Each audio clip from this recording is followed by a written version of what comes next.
За сайн байцгаана уу та бүхэндээ гэртээ харих зам подкаст нэвтрүүлгийн ээлж нэг тусгай дугаар хүрч байна.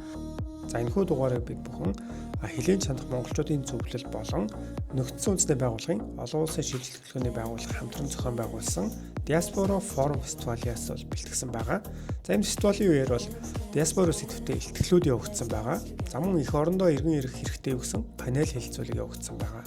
Манай гэртээ харих зам подкаст нэвтрүүлгийн маань үндсэн зорилгоо агуулгатай арга хэмжээ бол бүр нийцэж байгаа учраас та бүхэндээ энэ илтгэлүүдийг зам хэлэлцүүлгийг бүрийгээр нь хүргэж байна.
Хоёрдугаар хэсэг маань та бүхэндээ манлайлагчдын илтгэл сэдвээр хүрж байгаа байлаа. За өдөр минь дэргээд байна.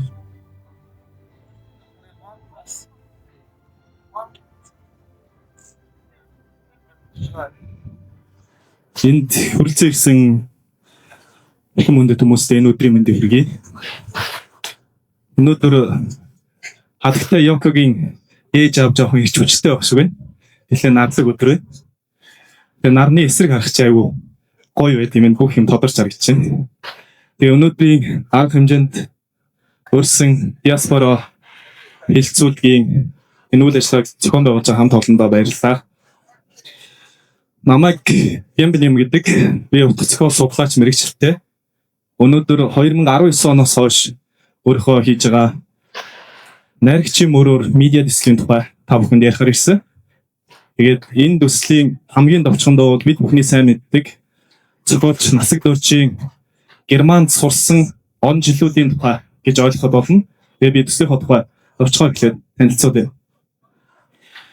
Дэлгэсэн дээр харагдаж байгаа энэ зураг бол 2020 онд Солонгосын Гванжоу хотын Зүүн Азийн медиа арт фестивал Монголын павильонд танилцуулсан найрагчийн мөрөөр төслийн медиа арт хэсгийн өрөөний зураг. Энэ дээр бид нэр тэр Гванжоугийн медиа арт фестивал нэг өрөө аваад тэрийг галт тэрэгний купе нэг юм өрөө шиг тогтчуулаад тэрэндээ 3 замтын видео ажлыг танилцуулсан. Тэр ажлын маань нэг зураг байна. Энэ зурган дээр харагдаж байгаа оюутнууд бол Монголоос 1926 онд Франц улсад Францын Lycée Michelet коллежид сурахаар очсон Монгол улсын 4 залуу харагдаж байна. За энэ түүх бол 1926 онд Монгол улсын засгийн газраас анхны Монгол томоохон бүлэг оюутныг баруун Европод сургах ажлыг анх эхлүүлсэн. За ингээд хүрээний дунд сургуулиас буюу тухайн үед дөнгөж байгуулагдаад байсан нийслэл хүрээний дунд сургуулиас 35 оюутныг сонгож чадруулаад сурагчийг сонгож чадруулаад Франц, Герман руу илгээсэн. За 26 оны хавар гарсан энэхүү аялал бол сар гарan үргэлжлээд 1926 оны 5 сард Берлинд очсон. За ингээд тэнд Германд 2 жил гарan 3 жил, зарим нь 3 жил, зарим нь 2 жил хагас сураад 1929-30 онд буцаж ирсэн. Тэгээ энэ түүхийг бол магадгүй өмнө нь та бүхэн сонссон ба. За эдний дунд бол бидний хамгийн сайн мэддэг хүн бол зохиолч Насаг Дорж Гэргийн Пагамд улмынхаа хамт явж ирсэн. би утга зохиол судлалын чиглэлээр их сургууль сурсан. Утга зохиол судлаач мэргэжилтэй. За тэгж байхдаа энэ түүхийг яг Нацаг доржийн Германд сурсан 3 жилийн энэ түүхийг сонсоод за хизээ нэг өдөр одоо Герман руу явж энэ уул мөрөөр нь явах юм байна, очих юм байна. Гэхдээ би яг тэдний явсан замаар нь явсан унаагаар нь яваад тэгээ аялал хийгээд ирж байгаад нэг юм бичэндэ гэсэн тийм мөрөөдөлтэй болсон. Тэгээ залуу хүний нэг юм гин томоог мөрөөдөл маань 7 жилийн дараа би илсэн 2019 он гэсэн. Тэгээ 19 онд медиа төслөө эхлүүлээ. Аялалд гарч ирсэн. За миний саяны ярьсан түүх хэлсэн эхлэх үед бол хүрээний дунд сургуулийн 35 сурагч маань ийм төрхтэй байжээ. Тухайн үеийн нийс дүрийг бид нар төсөөлөд үзэх юм бол эсхий гэртэй хамгийн тухайн үед одоо хамгийн өндөр байшин зарим одоо байрлал 2 давхар байсан байж магадгүй ихэнх одоо байр сууцнууд эсхий гэр байсан. За ер нь гандан буюу тухайн үеийн одоо нийслэл бүрээнд байсан томоохон гандан ээд одоо энэ Жожин замын сүм музей, Богдхааны ордон музей, гандан ээд гэсэн томоохон суурьшлын шашны суурьшлын бүсийг дагсан гэр өргөөгөөс бүтсэн ийм хот байсан. За тэр үед бол хүрээний дунд сургуулийн сурагчид гэж ийм дээлтэй, зарим нь хадмигтэй, зарим нь одоо лам хар байж байгаа сургуульд орсон, үсээ хүсчихсэн ийм хүүхдүүд байжсэн. Герман Франц руу сурах 35 сурагчийг сонгон шалгаруулсны дараа авахулсан зураг нь. За ингээд 1926 оны хавар 3 сарын сүүлээр аялалдаа бич байгаа. Тэгээд аялал гарсан анхны одоо дүр зургнуудыг сонирхолтой. Тухайн үед нийслэл бүрийн дээрээдсэн одоо судлаачдын дооч гээд машин дайгдаад баруун тийшээ Улаанбаатар хотын баруун одоо шар хөвийн өдөртөө хүртэл машинаар яваад тэндээсээ цаашаа морин өртөгөр авсан. Морин хэрэгтэй авсан. Тэгээ явсаар байгаа Сэлэнг мөрөнд очоод Хягт дээр буюу одоо Монгол улсын хил дээр хойд хил дээр очоод цаашаа Сэлэнг мөрнийг Гервазаар батлаад тэгээд дээд үд хүртэл ахаад морин тэргээр явж. Тэгээ морин тэргээр явж очоод одоогийн улаан үрдээс галт тэргийн суугаад тухайн үед одоо суудлын галт тэрг гэж байхгүй ачааны галт тэргийн суугаад тэгээд тэр чинь баг сар орчим 10 хэдэн хоног ингээд ачааны галт тэргэнд явахаар чинь дэрсэн ямар л өөдтэй юм байх вэ? Москвад байхдаа бүгдээрээ нэг юм бөөрийнхээ хар юм болцсон буусан гэдэг. Тоос шороо хамаг юмдаа хөлс мөсөндөө ингээд барь хитсэн. Их хүнд хэцүү замыг туулж тэнд очсон. Тэгээд цаашаа одоо тухайн үеийн Ленинград ороод тэндээсээ Фоншийн нукаар усан онгоцоор дамжаад Балтийн тэнгисээр дамжаад Польшоор дамжиж Берлинд хүрсэн. Энэ бол нэг сар орчмын юм аяг болсон, сар гарны аяг болсон. За ингээд нийс хүрээнээс дараагийн слайдыг гаргаж чинь. Нийс хүрээнээс Санкт-Петербург хотод очиж 7 онсон байгаа манайхын сурагчид. За 7 онсны дараа бол нөгөө дээлтэй сурагч чинь юм болж хөрсөн. Яагаад гэвэл Санкт-Петербург байх тэр 7 хоногийн хугацаанд энэ сурагчдыг Герман руу явахад бэлтгэсэн. Ус засанд оруулсан, үсийн засуулсан, хувцалтан дээр нь анхаарсан анхны хотчлт буюу хотын соёлыг энэ хүмүүсдэд таниулсан. Тэр соёлыг таниулсан хүмүүс нь хэн байсан гэхээр өмнө жилийн буюу 1924 онд Ленинградд сурахаар утсан Монгол оюутнууд ах эгч нар нь байсан. Тэд нар дагуулж явдаа хот гэдэг чи юм байдгийг, хотын хүмүүс ингэдгийг, ингэж хувцалдгийг, ингэж бие авч явдгийг гэдэг соёлыг таниулсан байна.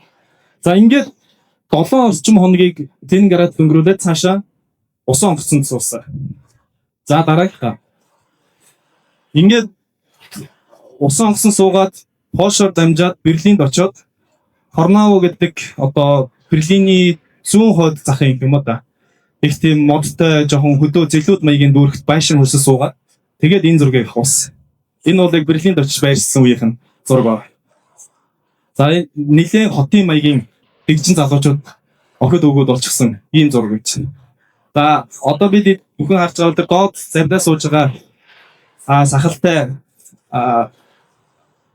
хүн бол тухайн үеийн ардын гэгэрхлийн яам. Одоогоор бол боловсролын яамны сайд Эрдэнэ ухаан гэж. За тэг дунд байгаа тэр бас ооч сахалтай дундуур харагдаж байгаа тэр хүн бол тухайн үеийн хүүхдүүдийг хариуцаж авсан багш бол тэр. За хамгийн баруун захад байгаа тэр эмэгтэй бол тухайн үеийн одоо хүүхдүүдийг хариуцаж авсан багшийн эхнэр байна. Тэгээд ийм бүрхүүнтэй хүмүүс Германд очижээ. За энэ бас их сонирхолтой зураг. Германд очиод би Хорнау гэдэг нэг юм байгальтай Монголтой ер нь байгалийнхын онцлог их төстэй газар амьдрах болсон гэж ирсэн. Тэгээ ингээд амьдрсан чи хүүхдүүд нэг юм байшин өслөд амьдрсан байна. За байшин өслөд амьдрангууд яадаг вэ гэхээр хүүхдүүдийг огтуд хөвгүүдээр нь 3-3-аар нь 4-4-оор нөрөөнд оруулчихдаг. Тэгээ нөгөө хүүхдүүд чи яг л монголчууд дундаа ингээ бужигнаад байна. Тэгэхээр нэг асуудал тулгарсан. Нөгөө герман хэлээ сурахгүй монголчууд хоорондоо монгол хэлээр яриад байсан. Тийм учраас хүүхдүүдийг жилийн дараа үе 1927 оны зунаас Германы бусад хотуудад хуурилж суулгах юм ажлыг эхлүүлсэн. Тэгвэл герман хэлээр сурсан байхгүй тэндээ ингээ бужигнаад байна. За дараагийн. Ингээд 1927 оны хавраас эхлээд 35 хүүхдийг Германы 13 хотод хуваарлаж суулгах ажил эхэлж байна. Тэгээ тэр ажлыг эхлэхийн яг өмнө ахуулсан зураг бол энэ зураг. Хорнавод байсан хамгийн сүүлчийн одоо мөчийг хотгосон зураг бол энэ зураг байна. За дараагийн. За ямар хотуудад ямар мэргэжлэр сурсан гэхээр тухайн үеийн засгийн газраас явуулсан төлөөлөгчд ярилцсны үндсэн дээр 13 хотод. За ингээд энэ дотор ямар хотууд байсан гэхээр за мэдээж Берлин байна. Берлиний Потсдам сурч байна. За Эзеннах, Котбус, Лайпциг, за Зальцберг гэдэг ингээд 13 хотод хүүхдүүдийг суулгасан. Ингэхдээ ямар мэргэжлэр суулгасан гэхээр за зарим нь бол нэхэмлийн үйлдвэртэй. Яг гэвэл тухайн үеийн одоо төрийн удирдлагууд ямар бодлого баримталжсэн гэхээр Монгол улс шинэ Монгол улс 24 онд байгуулагдсан. Тэгэхээр бид нэр үйлдвэрчих ёстой, хөгжих ёстой. Энэ үйлдвэрийг авч явах мэргэжлийн боловсон хүчийг бэлтгэх ёстой. Тийм учраас дандаа үйлдвэрийн чиглэлийн одоо нэхэмлийн үйлдвэр, чулууны үйлдвэр, тоосгоны үйлдвэр, хэвлэлийн үйлдвэр. За тэгээд тусгай мэргэжил буюу газрын зургийн хэвлэх үйлдвэр гэдэг ч юм уу. Зарим нэг нь бол одоо хэл бичгийн чиглэлээр, зарим нь мал эмнэлгийн чиглэлээр ч юм уу. Ийм маш олон төрлийн чиглэлээр 13 хотод 13-ын одоо 10 гаруй өөр мэргэжлэр сургасан байна. За бид нэр түрүүнд илтгэл эхлэхэд дэлгэсэн дээр харагдчихсан хүрээний дунд сургуулийн дээлтэй хүүхдүүд бол ийм ганган залуучууд болж хөрсөн. Жишээ нь одоо энэ голын зургийн дээр харагдж байгаа бол Викстопс суралцжсэн гомб тэргүүтэй сурагчид байна. Баатар нэм гомб тэргүүтэй. Тэнд бол Наваа Яндонбай тэргүүтэй сурагчид байна. Ийм одоо тухайн Европын ганган залуучууд болж хөрсөн ба. За дараагийн. За энэ зурган дээр бас хэвлэх үйлдвэрт ажиллаж байгаа зураг байна. Энэ талд харагдаж байгаа эмэгтэй бол та өмнө нь бас нэрийг сонсч байсан байж магадгүй өөр Монгол гаралтай. Тухайн үед одоо Герман руу явсан сурагчдын дунд бас алдартай Хаалаа гэж эмэгтэй байгаа. Хаалаа бол тэр 13 хотод суулгахтай хүүхдүүдийг зүгээр одоо дотор байранд суулгаагүй ихэнхийг нь айлд суулгасан. Хаалаа болох тэр хуваарлагдж очсон айл нь болох нэг юм нэлээд шашиндаг гэр бүл байсан. Хүүн болохоор христийн шашны юм санваартан залуус. Тэгээ хаалаа дурлцсан байна. Тэгээд хаалаа дурлсан сэтгэлээ илэрхийлээд өөрөө тэр одоо гэр бүл нь хувийн шоколадны үйлдвэртэй. Тэгээ хаалаагийн дурсгал зориулаад хаалаа нэртэй шоколад үйлдвэрлэж ийсэн. Энэ нь бол өмнө нь аман яриа зүгээр юм домог хөөч байсан. Тэгээ өнгөрсөн жил яг энэ хаалаагийн үр хойч үр хүүхдүүд нь хаалаагийн удмын хүмүүс Европод явж байгаад тэр шоколадных нь яг зургийг олоод ирсэн хайцгийн зургийг. Тэгээд энэ аман яриа бол яг бодит одоо үйл хэрэг юмаа гэдэг нь батлагдсан. Тэгээ одоо тэр шоколадны зургууд номон дээр баримт болоод хэвлэгдчихсэн байна. Тэгэхээр яг тэр санваартан залуу хаалаа зориулаад хаалаа нэрийн шоколад Герман гаргаснууд бодиттой баримтаар батлагдсан юм үйл явдал байсан. Өмнө нь бид нэр зүгээр юм домог хөөч яриа шиг яддаг байсан. За энэ мэтэр одоо аюул сонирхолтой хайр дурлал хүнийг дотор нь бас зарим хүнийг харуулсалж байна. Ягаад гэвэл жишээ нь энэ явсан сурагчдаас нэг сурагч Берлиний ойролцоо Хорнавод байхдаа тархины юм эмгэг болоод нас урсан. Тэгээд тэнд нь оршуулгын юм чулуун хүртэл пайлуур хүртэл байдаг. Тэгээд би 23 онд Берлин явахдаа тэр пайлуурыг хайгаад олоогүй л дээ. Тэр Хорнава хавийн бүх оршуулгын газар хайгаад олоогүй тэр дахин шинжилтэнд орсон юм шиг байл. За дараагийн. За эндээс 10 сурагч Виксторпын чөлөө сургуульд сурч байсан. Тэгээ энэ хүнийг та хэн гэж бодож байна? Бидний хамгийн сайн мэддэг хүн байна. Бид нэр дунд сургууль хөгшин чон үлсэнгээд туулж уншдаг байсан та. Бараг уншсан ба. Тэрийг зохиосон Донгорын намдаг гэдэг зохиолч чинь энд төгсөж байна. Виксторпын чөлөө сургууль тухайн үед бол ямар хөтөлбөрөөр хичээл явуулдаг гэсэн гэхээр урлаг, соёл, спортын хувьд тэгээд философийн хувьд хамгийн юм гүнзгийсэн сургалтыг явуулдаг гэсэн. Тэгээд тэр тухайн үед Виксторпын чөлөө сургууль сурч байсан 10 сурагчид ийм айсны жүжиг тавьдаг гэсэн. Тэгээд энэ замын дээрэмчний дүр тоглож байгаа намдаг байна. Зураг авахгүй. Тэр бүлийнхэн архиваас гарч ирсэн юм зураг. За дараах. За эднэр дунд яагаад нацаг дурж багтсан бэ гэдэг тухай асуудал. 35 онд сурагчид хавар яваад Берлинд очсны дараа 25 онд Ленинградаас сурч ирсэн нацаг дурж Хагам Дулам хоёр Монголд амархаар ирсэн. Амархаар ирээд ямар хүсэл тавьсан гэхээр бид нэр Оросоос өөр газар бас сурмаар байна. Япон руу явуулж өгөөч гэдэг хүсэлтийг тухайн үеийн Ардыг гэгэрэл яамд тавьсан. Ардыг гэгэрэл яам ямар хариу өгсөн гэхээр бид нар Японд хүн сургах тийм нөөц боломж одоохондоо байхгүй. Герман руу хавар 35 сурагч явсан байгаа. Тэрний араас явах боломжтой тийшээ явбал болж байна гэдэг санал тавьсан. Ингээд Хагам Дулам нацаг дурж нарын 6 хүн 1926 оны намар 11 сар Герман руу явсан. За энэ явхдаа нацаг дурж Улаанбаатараас Берлин хүртэл гэдэг том найраг хийцсэн. Тэгээ сая анзаарсан бол From Улаанбаатар to Berlin гэдэг ачиг маань тэр найрагдлынх нь нэр аваа. Миний ихтгэлийн ачиг бол Улаанбаатараас Берлин хүртэл гэдэг том найраг хийцсэн. Энэ төслийн аяллаа хамгийн гол маршрутыг энэ найраглалд бүтээж босгож өгсөн. Бүх нэрүүдийг нь тэн дээр зоож өгсөн гэдэг. Заримыг нь гэхдээ тухайн үеийн жоохон хуучин нэрээ. Жишээ нь Красноярск гингүүд улааны арс гэж бичдэг ч юм уу. Ингээд хуучин нэрээ бичсэн байдаг. За. Ингээд нацаг дурж тухайн сурагчдын нэг адил Берлинд очоод 1927 оны 100 хүртэл бас герман хэлний дадлага хийгээд 27 оны 100-аас Лайпциг хотод шилжин суралцсан. За энэ хугацаанд бол нацаг дурж үгүй Лайпциг их сургуулийн дорн дахин судлалын дээгэн дээр Хейниш гэдэг хүнийшээ бодоод хагалт нь судалгаа хийжсэн. За дээр нь нэг нацаг дуржийн нэг хийжсэн юмнууд тухайн үед одоо Герман болон Европод Германд бүлэг сурагчд байна. Ленинградад бас 20 гаруй 30 орчим монгол сурагчд байна. Энэ сурагчдад зориулсан монгол сэтгүүлийг гаргаж ирсэн нацаг дурж. За өөрөө бас нэлээд адал явдал үртэй сонирхолтой хүн байсан учраас Германы өмнөд хэсэг гэдэг юм уу, Герман дотор жишээ нь Ванзин нуур, Шелхорн гэдэг амралтын газар усан одоо шаардах гэдэг газруудаар явж амарч байсан юм баримтууд яг архивын дээр Германаас гэжсэн цахил дээр нь тодорхой байж дээ. Жишээ нь одоо Германы бүр өмнөд хэсэгт явж байгаа зураг нь. За ингээд сурагчид 1929 оны гаргаад эхний ээлжийн сурагчдыг татсан. Яагаад гэвэл Монголд улс төрийн нөхцөл байдал нэлээд хүндрэлтэй болсон. Тухайн зур анхгүй болсон. Тийм учраас 29 он гаргаад ямар сурагчдыг татсан гэхээр язгуур гарвалтай, ноён гарвалтай юм уу, гса гарвалтай сурагчдыг эхлээд татчихсан. 30 он гараад бүх сурагчид буцаанд татагдсан. За ингээд Монголдо ирээд өөр өөрсдийнхөө мэргэжлийн дагуу яагаад гэвэл тухайн үед Монголд тийм нарийн мэргэжил эзэмшсэн хүмүүс байхгүй. Дандаа гадны инженерүүд ажиллаж байсан. Тийм учраас Монгол хүмүүсийг ажилладаг гэвэл Герман зуралцсан эдийг ажиллуулсан өөр аргагүй. Жишээ нь одоо Викерсдорф суралцсан намхаа зэрэнгойг Германаас ирэнгүүт нь замгүүрийн ажил хийгээд хүр тэргэн дээр хэдэн материал ачиж өгөөд явуулчихсан чинь нөгөөт нь 10 эдтэй л хөгдчихтэй. Явахдаа 12 3-тэй л байсан. Эрэхтэй нэг 16 флот болж. Тэгээ тийм л одоо мэрэгчлэлийн дутагдлалд орсон. Тэгэхээр энийг нөхөх гэж энэ хүмүүсийг сургая гэдэг ажлыг бодлогыг анх тодорхойлжсэн. За ингээд суралцж байгаад 1931 оноос 32 он шилжих шинэ жилийг тэмдэглэсэн.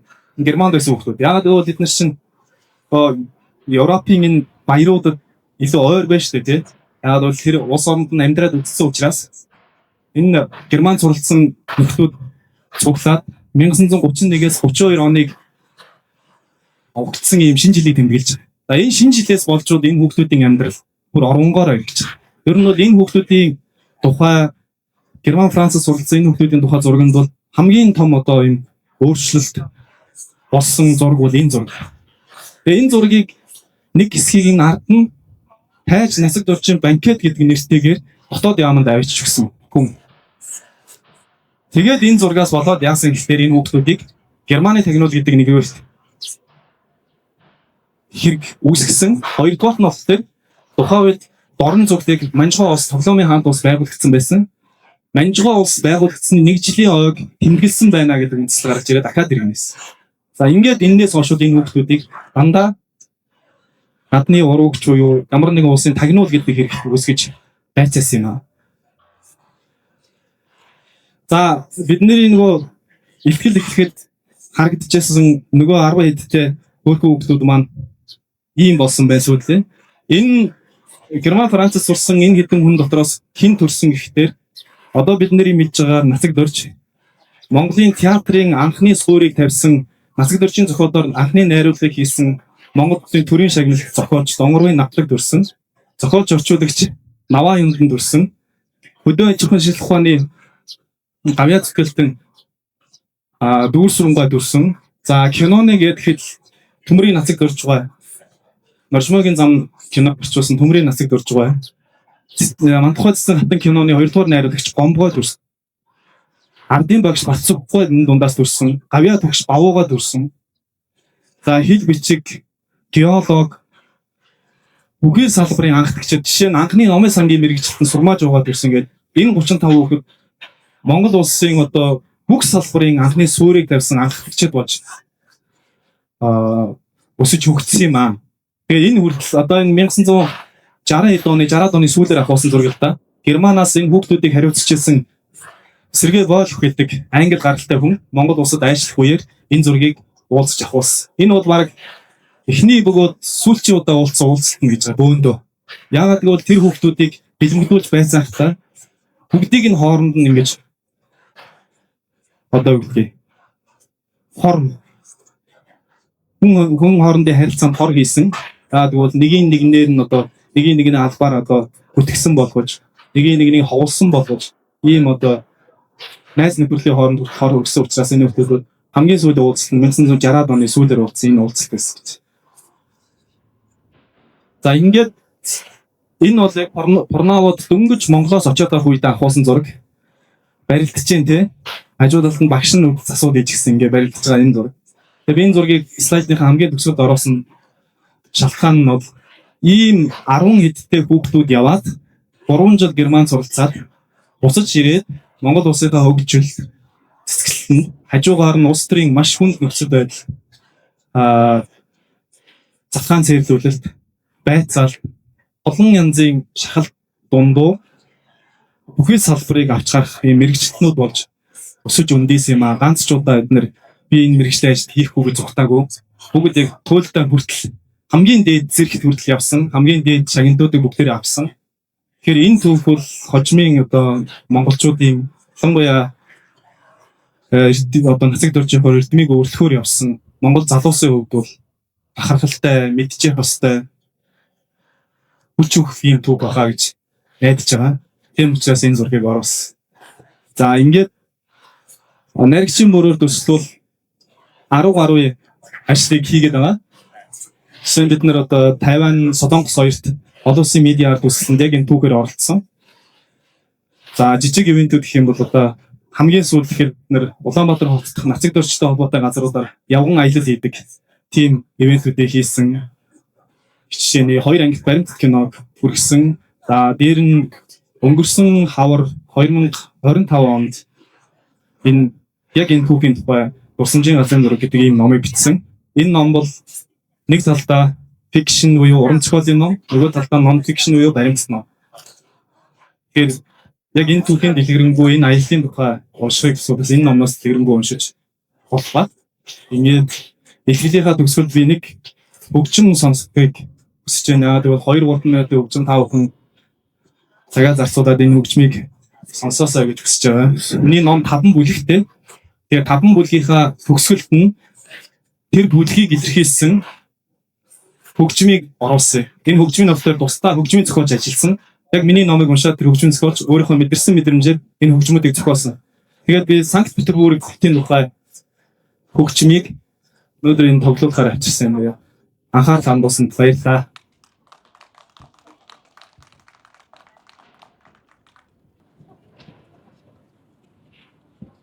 За баярлалаа.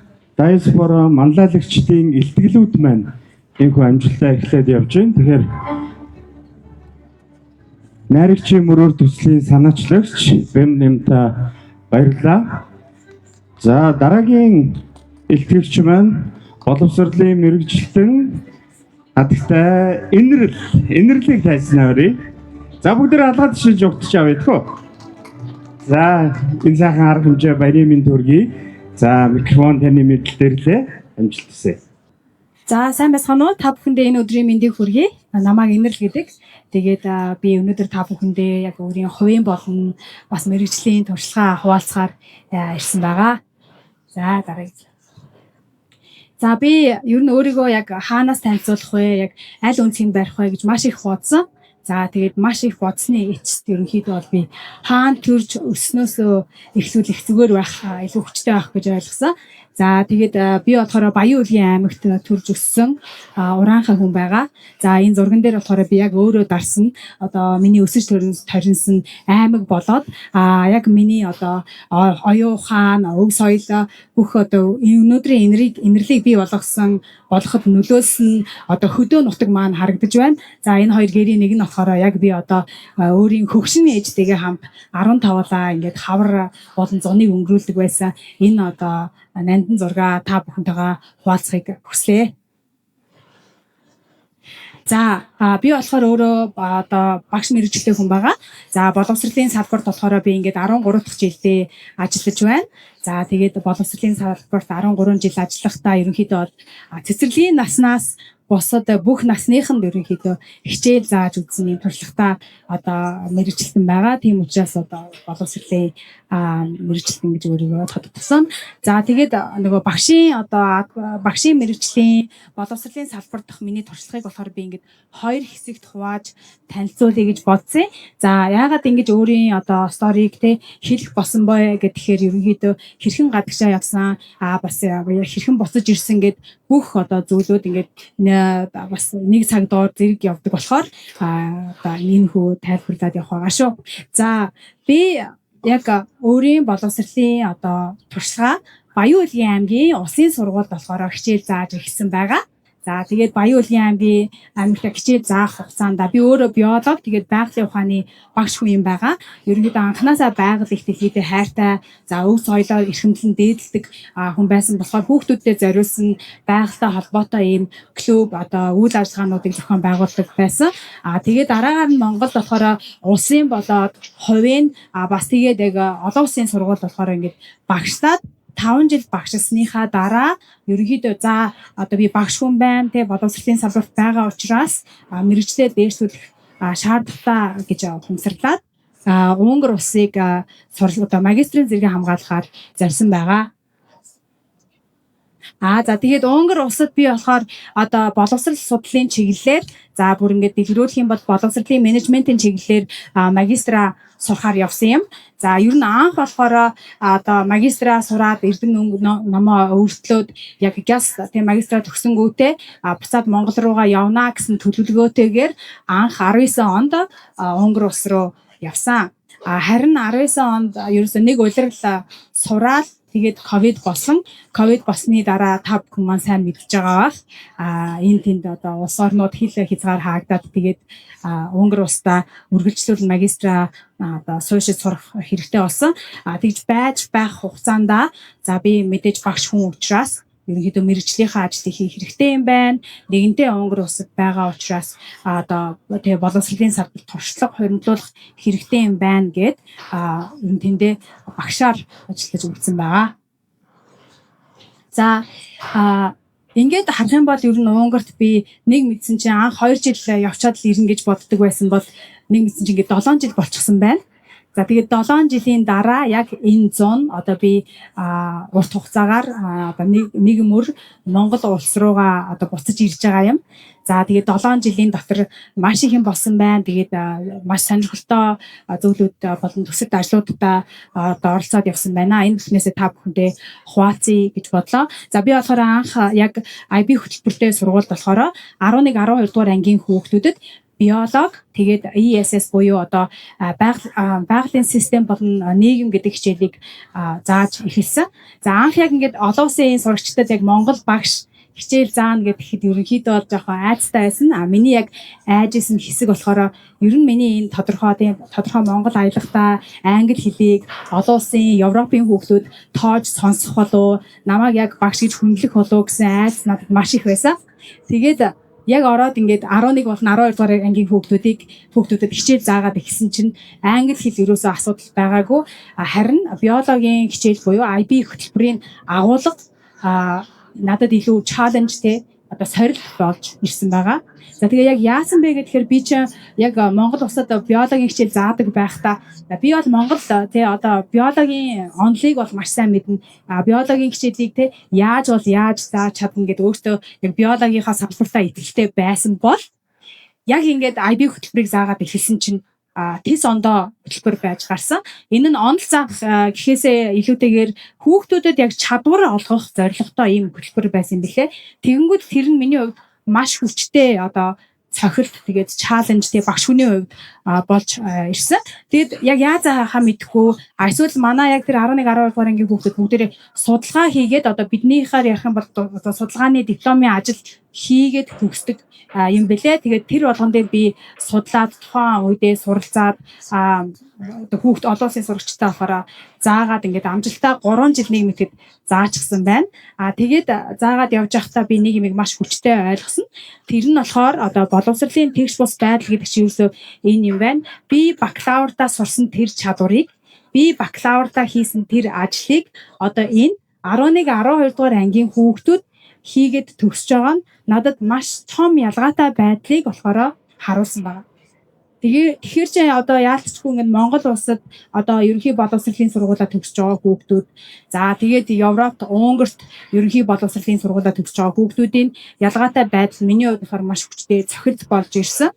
Тэгээ ялангуяа над шиг хөдөө орон нутагт одоо суралцж байсан хүүхд бол хизээч тийм судалгааны ажил хийж үзээгүй. Тэгээ хизээч би да одоо зэрэг олон эссе бичиж үзээгүй төгсөж байсан. Тэгээд маш том одоо хүчтэй вау момент надад төрсэн байгаа. Тэрний юу юм бэ гэхэд би янз бүрийн ажлууд хийгээд янз бүрийн төсөлд хамрагдаад явхад яагаад ч юм ямар нэгэн мэдлэгийг би тухайн үедээ мэддэггүй байсан. Энэ нь болохоор би уншихгүй байснаас болсон юм уу? Эсвэл би ингээд хангалтгүй баснаас болсон юм болов уу гэж би байнга өөртөө эргэлздэг байсан.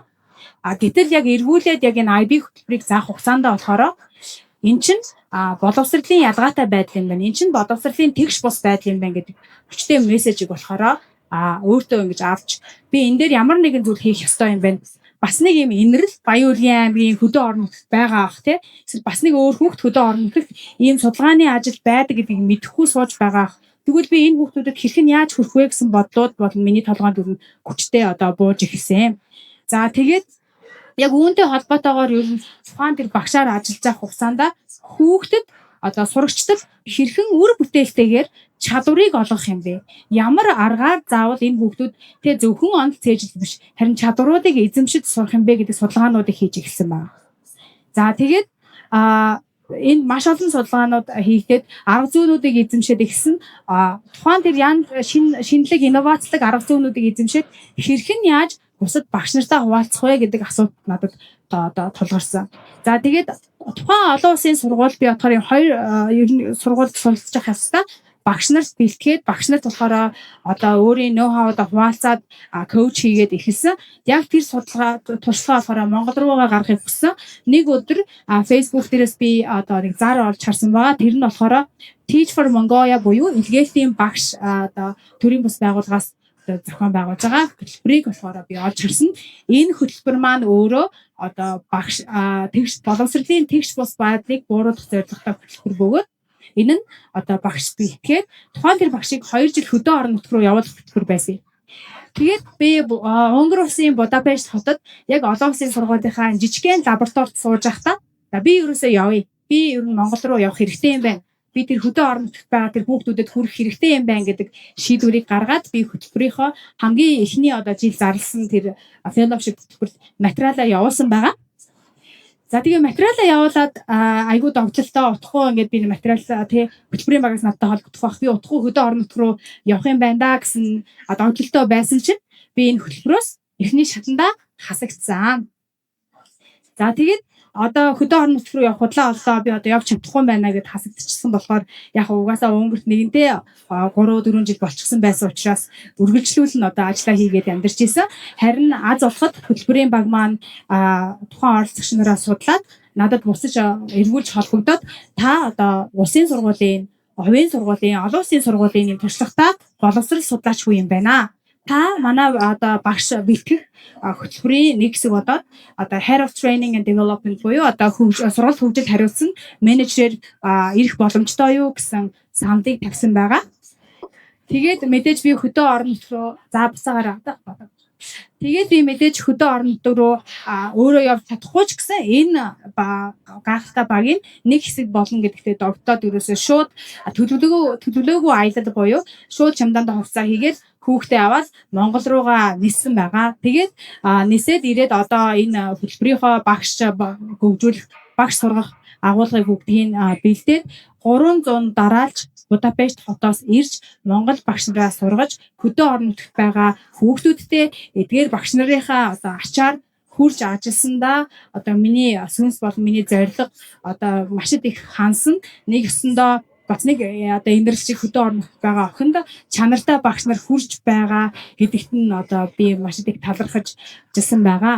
За тэгээд нэг ер нь бол Өнгөрсөн амьдрал яваад байгаа гэсэн үг байхгүй. Тийм өнгөрөөсөө онлайнаар Монгол руугаа ажиллаад 100 болгон ирээд л яваад байгаа гэсэн үг л дээ. За дараагийнх нь. За тэгээд би одоо багш нар бэлдэж байгаа хугацаанд одоо Teach for All буюу олон улсын байгууллагын одоо кейсээр судалгаа хийж байхдаа community impact гэдэг зүйлийг маш ихээр ойлгосон. Тэ одоо хамт олондоо нөлөөлөл үзүүлэх гэх үү. За тэгээд өөрийнхөө бэлтгэж байгаа багш нарыг та нар нөлөөдөл үзүүлэх хэрэгтэй. Ямар нэгэн утга учиртаа төсөл хийх хэрэгтэй гэж заадаг мөртлөө би өөрөө ингэж community impact хийсэн хүн юм уу? Би ер нь ямар орчинд амьдраад байгаа вэ? Би чинь ямар community дотор амьдраад байгаа вэ гэдэг ер нь хүнд би багш нар бэлдэж заахаасаа илүүтэйгээр өөрөө маш их юм сураад. За тэгээд Унгар улсад амьдарч байхдаа би Унгар улсад Монгол хүүхдүүд байдаг юм байна. Тэгээд Унгар улсад сурч амьдарч байгаа Монгол хүүхдүүд ч гэсэн боловсролын тэгш бус байдлыг одоо өөрөөрөө одоо ингээд experience хийгээд явж байгаа юм байна гэдгийг ойлгосон. Тэр нь яг юу юм бэ гэхээр Унгар бүгдээрээ мэдж байгаа хэрэг гадаадд байгаа хүүхдүүд маань тухайн тэр улсынхаа одоо сургуульд нь оролцоод тухайн тэр улсын хэлийг суралцаад явдаг бол Унгарт ч гэсэн адилхан. Тиймээс хүүхдүүдэд болохоор яг өөрийн монгол хэлээрээ ярьдаг чөлөөтэй аюулгүй тайван орчин байгаагүй. Тийм учраас тэнд суралцж байсан доктор сурж байгаа залуустай хамтраад Унгар дахь Бямб гарагийн буян Монгол сургуулийг болохоор сургууль хэмээх төсөлт ажлыг үүсгэн байгуулад энэ сургууль маань өөрөө одоо тэнд байгаа боловсролын тэгш бус байдлыг бууруулах зорилготой Монгол их хэл өв соёлыг бүгдүүдэд өвлүүлэн үлдээх одоо зорилготой ийм ажлыг бид нэр хийсэн байгаа. Тэгээ та бүхний харж байгаачлан одоо ингээд манай community ийм олуулаа болчихсон анхны одоо өсгөлийн баяраа болохоор ингээд Унгар улсын Будапешт хотод одоо их сургуулийн байр нь ингээд тэмдэглэж байгаа монгол хүүхдүүдийг та бүхэн харж байгаа. За эндээс би маш их юмыг сурсан. За энэ нь өөрөө юу юм бэ гэхээр монгол хүүхдүүдэд бас өөр юм гэсэн онцлог байдаг. Эрс одоо уур амьсгалдаа орчинд төрж өссөн болоод ч тэрүү ягаад ч юм илүү юм эрч хүчтэй, хөдөлгөөнтэй, за өөрөөр бас инженеэр гэх юм бас сахилахгүй гэдэг нэрүүдийг маш их зүүсэн байдаг. Тэгээд манай сургуульд ирсэн хүүхдүүд болохоор дандаа сургуульдаа ер нь сахилахгүй гэдэг юм нэртэй дайжтай хүүхдүүд ирж исэн. Тэгэнгүүт урдаас нь монгол багш нар асууд авч байгаа юм. Тэгээд ерөнхийдөө бол энэ сургууль намайг сахилахгүй гэж хэлсэнгүй, энэ сургууль намайг гүүжин гэж зэмлсэнгүй, энэ сургуульд би монголоор ярих дуртай байна гэж ерөнхийдөө Бямб гарагийг хүлээдэг ийм бүлэг хүүхдүүд одоо би болсон ийм сайхан community байгаа. За тэгээд та бүхэн харж байгаачлан энэ дотор бас миний хүү бас өөрийн одоо өсгөлийн баяраа тэмдэглээд монгол хэл дээр уншиж бичиж сурсан байгаа. За тэгээ буцаж ирээд одоо Монгол сургууль руугаа одоо ороход айцгүй ингээд ирчихсэн байж байгаа юм аа. За ингээд харах юм бол ер нь одоо олон улсын туршлага, олон улсын хөтөлбөрүүд үнэхээр гайхамшигтай, олон улсын хөтөлбөрийг бид нар авчрах ёстой гэдэг ойлголт ихэнхдээ байдаг бол миний хувьд болохоор яг монгол багшийн чансаагаа олон улсын багш нартай зэрэгсээд хичээл заагаад туршаад одоо буцаж ирж байгаа. За би болохоор яг тухайн тэр одоо сургуулиудад буюу одоо IB хөтөлбөртэй сургууль бас дээрээс нь альтернатив сургууль сурч байхдаа олон улсын багш нарыг одоо бэлтгэх тийм үүрэг зорилтойгоор сүүлийн 5 жил ажилласан. За тэгээд олон улсын багш нарыгаа бэлдээд За дээрэс нь Монголд байгаа багш нарыгаа бэлдээд энэ бүхнээс яг юу сурсан бэ гэдгийг биднэрт юусоо байдаг юм байна. Байгаа тухайн тэр чадваруудаа болохоор бусдаагаа хуваалцах, бас нөлөөлөл хийх нь маш чухал одоо өгнөц зүйлийг биднэрт авчирж байгаа юм байна гэдгийг ойлгосон. Тэгээд энэхүү одоо нөлөөллийн ажил маань багш хүн гэдэг чинь юу нөгөх дуртай, хуваалцах дуртай, заах дуртай, ямар нэгэн нөлөөлөл өөрчлөлтийг одоо авчрах дуртай хүмүүс байдаг шүү дээ. Тийм болохоор яг нөлөөллийг би хаанаас эхлүүлсэн бэ гэвэл би ангиасаа эхлүүлсэн. Би болоогүй юм байна. Би хүүхдүүдэд илүү сайн чадвар заадаг багш болох хэрэгтэй юм байна гэдгийг ойлгосон. За тэгээд дараагаар нь болохоор би community impact буюу одоо тухайн одоо багшин байгаа газрынхаа хамт олондоо нөлөөллийг хийх ёстой юм байна. Зөвхөн одоо хол байгаа зүйлийг хараад зөвхөн өөрийгөө бодоод байж болохгүй юм байна. Яг миний байгаа тэр орчинд хинд ямар зүйл хэрэгтэй байгааг тодорхойлж чаддаг байх ёстой юм байна. За эргүүлээд одоо жишээлбэл өв соёлоо эрхэмлэн хайрладаг байх хэрэгтэй. Awareness буюу одоо тодорхой ёс заншлуулаад болохоор одоо нээлттэй, мэдээтэй байх хэрэгтэй гэдгийг ойлгоод одоо олон улсын сурагчтай болохоор хичээлээ заагаад ингээд 7 жилийг нэг мэтгэд л өнгөрт өнгөрөөч гэсэн байсан байна. За одоо ингээд энэ одоо суралцаж мэдсэн хүүхдүүдэд зааж ойлгосон энэ бүх туршлагуудаа за би Монгол багштайгаа хуваалцах ёстой юм байна. Монгол багшийн хөгжилд хувь нэмрээ оруулах ёстой юм байна гэдгийг хүнээ ухамсарлаад нэгсэндээ 7 жилийн дараа яг энэ зон одоо Монгол руугаа урт хугацаагаар буцаад ирсэн энэ түүхийгээ та бүхэндээ хуваалцаж байгаа юм аа. За тэгээд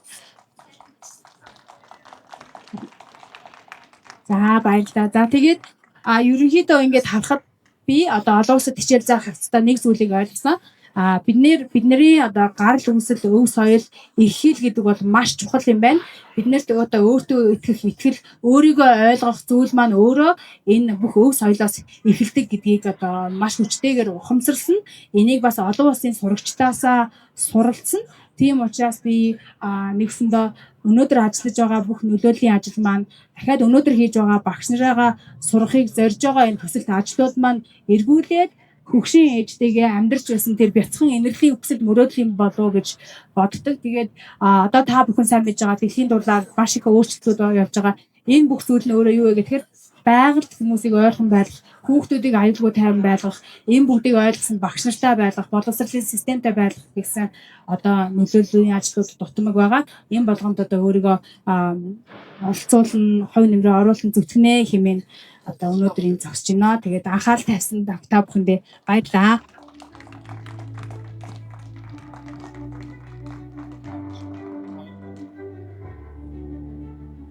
За боловсролын мэрэгчлэн инэрлээ баяр хүргэе бүгдээрээ. Дахиад нэг сайн хаалгад тушаад өгөх үү? Яа.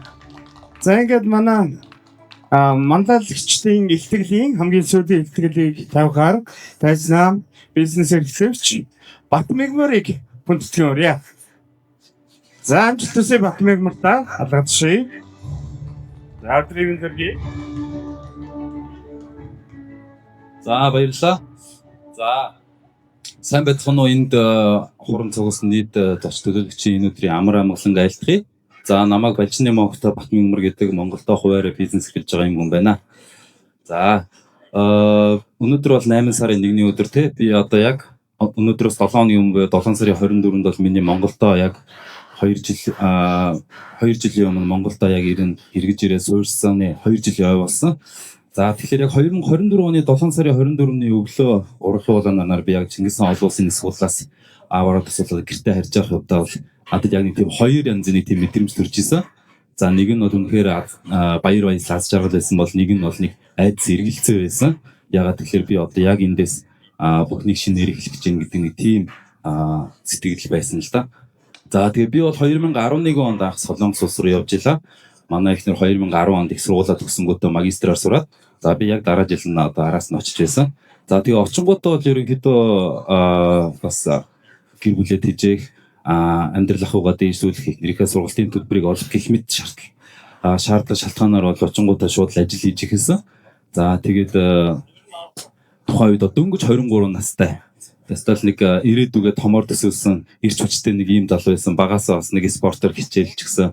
Нэлээд бас амжилт үзүүлсэн нэг ийм эго өндөртэй бусдын дор орох дургу ийм хөвгт байсан. Тэгээд яг тэр чанар маань бол яг Солонгост бас хилээ хурдан сураад бас дасан зохицоход арай илүү боломж олсон болов уу гэж ерөнхийдөө хардаг.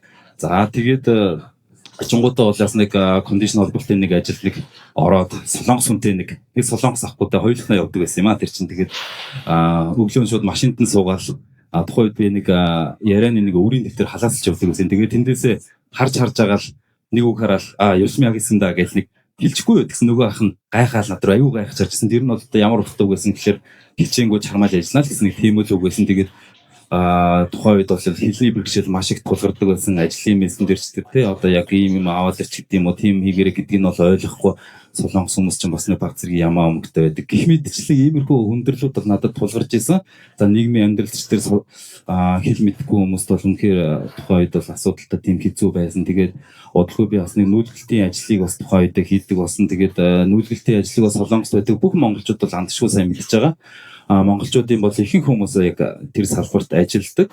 За солонгосчууд ч гэсэндээ маш ихээр нүүдэл судал хийдэг. Би өмнө бас нэг тийм дипломын судалгааны ажлаас харахад бол солонгос 2017 онд солонгосын нийт хүн амын 14% нь дотооддоо шилжилт хөдөлгөөн нүүлгэлт хийсэн байна гэсэн тийм судалгаасан. Тэр нь одоо 8 сая гаруй хүн нэг жилийн дотор нүүлгэлсэн байна гэж. Тэгэхээр энэ том салбарт бол монголчууд бол бас маш ихээр ажиллаж одоо ноёрхож чадж байгаад бол тухайн үед бол маш бахархах сэтгэл төржээ. За тэгээд энэ ажлыг бас хийхээ хажуугаар бас маш их ажлуудыг давхар бол хийдэг байсан. За шөнөөр нь одоо тэр хаяад жоохомж байсан. Шөнийн одоо ногооны зах дээр жимс зөөдөг ч юм уу. За тэгээд одоо фитнесийн том төхөөрөмжүүдийг нүүлгдэг ажил хийдэг ч гэх. Хүнд хүчээр ажлыг бол ерөнхийдөө бол ерөөсөө ажлыг бол гол чиглэлгүй хийдэг гэсэн. Тэр үед бол ерөөсөө яг ажлыг гол чиглэл гэхээсээ илүүтэйгээр мөнгөтэй ажилтай байна гэдэг бол ерөөсөө яг тухайн үед л яг нөхцөл байдал нь яг тийм үе байсан л да. За тэгээд ажиллаж байгаа хугацаанд бол ерөнхийдөө хилээ бас сайн сураад 2 жилийн дараа манай эхнэр бол магистраа төгсөөд за одоо би ерөнхийдөө сурах хэрэгтэй юм байна. Ягаад тэгэхээр бас нэг залуу хүн байна. Би тэр үед бол бас нэг өөртөө том зорилго тавьсан байсан. Монгол залуучуудын бас бүх хүмүүс бол өөртөө тийм зорилго тавьдаг байх. Одоо Монголдо бас нэг байр орон сууц авъя, унах унаага авъя те сурч боловсрыг гэсэн нэг иймэрхүү зорилтуудыг бол би өөртөө тавьсан байсан. Тэгээд тэр ч утгаараа бол яг 2 жилийн дараа очиод топгийн шалгалтаа өгөөд шууд магистртаа орж ирсэн. Яг 2 жилийн хугацаанд ажлын хугацаанд бол хэлээ маш сайн сурсан байсан. Хэлний бэлтгэл сурвалж шууд топгийн аваад магистртаа сураад тэгээ суралцсан байгаа. За тэгээд тэр үед бол яг халим их сургуулийн бас одоо яг конвеншн ивент чиг удирдлагын чиглэлээр ерөнхийдөө суралцаад за энэ чиглэлээр суралцж явах явцдаа бас олон нийтийн үйл ажиллагаанд бас нэлээд идэвхтэй оролцдог байсан. Тухайлбал юм бол 2016 онд Монголын залуучдын холбооны бүгд найрамдах салбар зөвлөлгээд байгууллагыг бол хэсэг нөхдийн хамтаа санаачлан үүсгэн байгуулцаад за тэр холбоондоо бас нэг жилийн хугацаанд бас нарийн бичгийн даргын албан тушаалыг бас хашиж байсан үе байгаа. За мөн түүнчлэн бас хоёр найзынхаа хамтаар бас яг солонгост монголчуудын тэр хоорондоо ажиллаар зуучилдаг одоо хурдан шуурхай мэдээлэл солилцох ийм зорилготой бас нүдэлчин монголчуудын группийг бас санаачлан бас үүсгэн байгуулад тэр групп маань одоогоор бол 200 мянга гаруй гишинтэй солонгост монголчуудын хамгийн том групп болсон. Залуучууд маань тэндээс бас ажиллаа олж хийдэг, бусдад ажиллаа ширдэг гэх мэтчлээ одоо залуучуудын хооронд маш том коммуникашн болсон ийм онцлог бас ажил бүтэлтэй юм групп байгаа. За тэгээд ер нь бол тэгж ажиллаад 2013 оны 11 сард ер нь Монголдо ирээд өвөл штэ тэр чинь бас хэсэг хугацаанд ирээд буцахтаа за ер нь бол Монголдо ер нь буцъя гэсэн нэг тийм шийдвэрийг эргэлж судалдуу гаргасан. Тэгэхээр ер нь бол Монгол бас тухайн үед маш их боломж болцоо байна гэдгийг бол хувийнхаа үднээс хараад за тэгээд буцаа шийдвэрийг гаргасан байгаа. Яг нь манай гэр бүлийн хувьд бас хүүхдүүд маань бас солонгост төрж өсөөд солонгосын их соёлоор бас хүмүүжээд за цаашдаа ч гэсэнтэй солонгос хүүхдүүдс дутхгүй хэл соёлтой болохоор бас цаашаа үргэлжлүүлээ сурах боломж нь бас бүрэн гүйцэд за би юм бас өөрөө ч гэсэндээ ер нь бол тухайн үед бас ажил амьдрал нэлээд жигдэрсэн бас нийгэмшээд те тэгээд амьдрах бол боломж болцоо байсан ч гэсэн нутагтаа буцъя гэсэн бас нэг тийм шийдвэр маань бол маш том шийдвэр болж исэн. Тэгээд эргэлтийн бас нэг томцыг болсон баг. Тэгээд ер нь бол яг тэгээ бодоход тэр үед би яг тэгж бодчих. За ямар ч байсан солонгосоос би бол зөвхөн мөнгө зөвхөн магистрийн диплом баярыг бол олоогүй юм байна. За солонгосоос бол би хөдөлмөрийн соёл, сахилга баг тийг олсон юм байна. За мөн түнчлэн цаг баримтлагдаг энэ цагийн одоо үн цэнийг бас нэлээд сайн мэдэрсэн юм байна.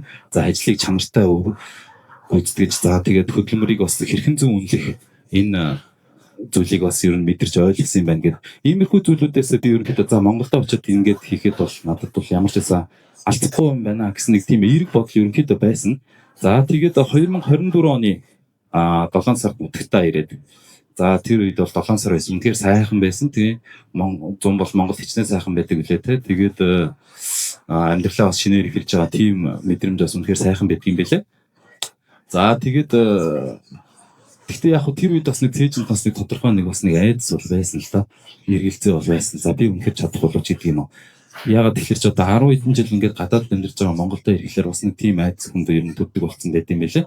За тэгээд эренгүүтээ удахгүй бас нэг 9 сар болох чинь хичээл сургууль бас нэг Улаанбаатар хотын завгүй амьдрал бас эхлэх гэж байна гэдэг.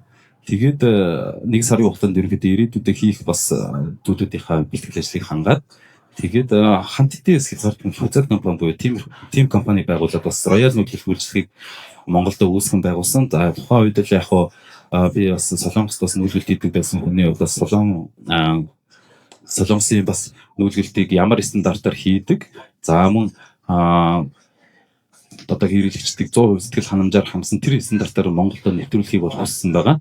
Тэгээд тэр ч утгаараа бас Солонгосын бас тэр зориултын хэрэгслэр бас бүрэн хангагдсан. За мөн түүнчлэн Солонгост яг энэ чиглэлээр ажиллаж исэн туршлагатай залуучуудыг цуглуулад тэгж ажиллах зорилго тавиад ажилласан байгаа. Тэгээ анх бол яг манайх дөнгөж нэг машинтай 2 хүний бүрэлдэхүүнтэй ажиллаж исэн бол за тухайн үеийнхээ үйл ажиллагаагаа ингээд хийгээд явж байгаа хэвцтэй бол Монгол бол за ямар ч байсан зах зээл нь бол бүрэн бололцоотой байгаа юм байна.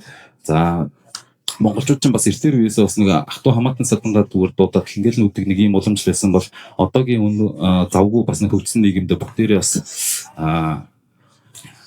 тийм үйлчлэгийг аваад за тэгээд ямар ч гэсэн цаг хугацаагаа хийнэс ийм үйлчлэг авах ерөнхийдөө хандлага бий болсон юм байна гэдгийг хараад ер нь бол техник технологи одоо тэр хүмүүсийнхаа хүчнийхээ асуудлыг ер нь сайжруулъя гэж зорьсон. Тэгээд ер нь байгууллагатай 2 жил болсны дараа бол эргээд харахад бол манай компани бол нэг өөрийн гэсэн 8 машинтай 14 хүний бүрэлдэхүүнтэй бол үйл ажиллагаа маань нэлээд чигдрээд ингээд ажиллаж байна.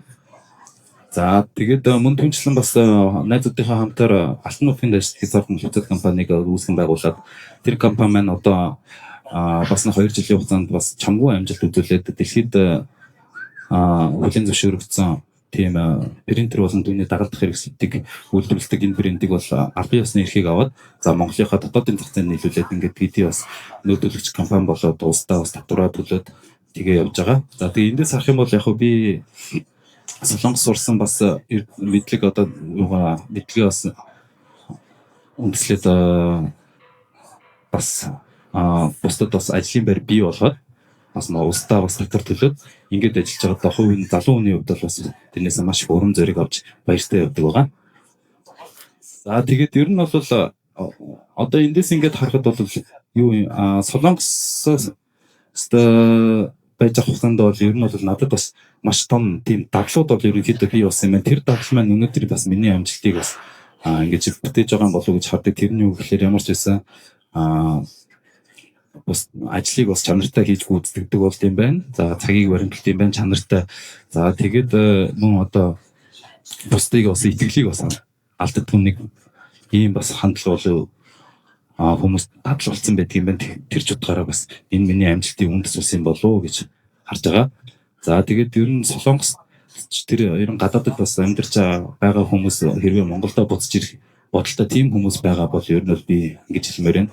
Хэрвээ та хангалттай, мэдлэгтэй, ур чадвартай за Монголдо очиод үн цэнийг одоо байгуулах гэсэн бодолтой хүн байх юм бол айх хэрэггүй шүү. Энэ бол ерөөсөө хизээч оройдод хүн байна. Монголд бол ерөөсөө боломж болцоо дүүрэн зах зээл нь тэр тийм учраас хүмүүс бол эргэж ирээд хангалттай бол сайхан амьдрах боломж болцоо дүүрэн байгаа юм байна гэж харж байгаа.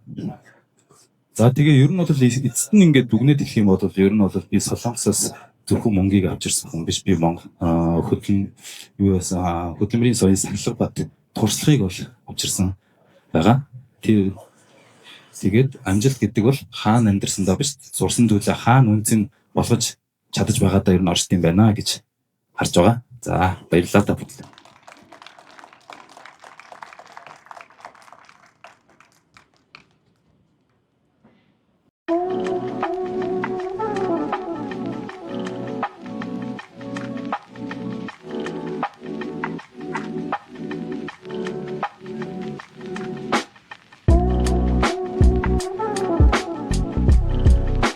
Тэгэхээр олон улсын шилжил төлөвлөгөөний байгууллага болон хэдийн чамд монголчуудын холбооны хамтарсан диаспора форумыг одоо бүгд хүрэлцэн ирээд байна. За тэгээд өнөөдрийн бас нэг үйл ажиллагааны нэг хэсэг нь болохоор гадаадд сурч амьдарч ажиллаж байсан панелистуудаас бүрдсэн юм хилцүүлэг явах юм байна. Тэгээд би юм түрүүнд хилцүүлэгт оролцох панелистуудаа бас урьдчилж гэж бодлоо.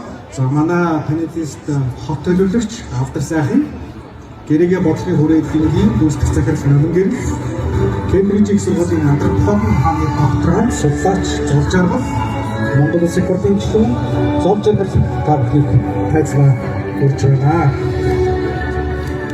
За энэ маань сэдвийг их орондоо ингэж хэрэгтэй юм. За мэдээж хүн болсон хэрэгтэй гэж хариулах байх гэж бодож байна. Гэхдээ бид нар зүгээр хэлийн чандад байгаа монголчуудаа төсөөлж болохоо заавал Монгол улсаа яг ингээд авчраад байх хэрэгтэй. Тэгэхээр өнөөдрийн хэлцүүлгийн гол сэдэв маань болохоор магадгүй хэлийн чандад ажиллаж байгаа, амьдарч байгаа, сурч байгаа, судалгаа хийж байгаа эдгээр хүмүүсийн ур чадварыг магадгүй заавал Монгол авчихгүйгээр хэрхэн яаж өнөөдөр бид нар тэр бүрийн салбарт ашиглах нөгөө талаа хамтран ажиллах боломжтой юу гэдэг талаар илүү илэрхийлэн ярилцсанаа гэж ойлгож байгаа.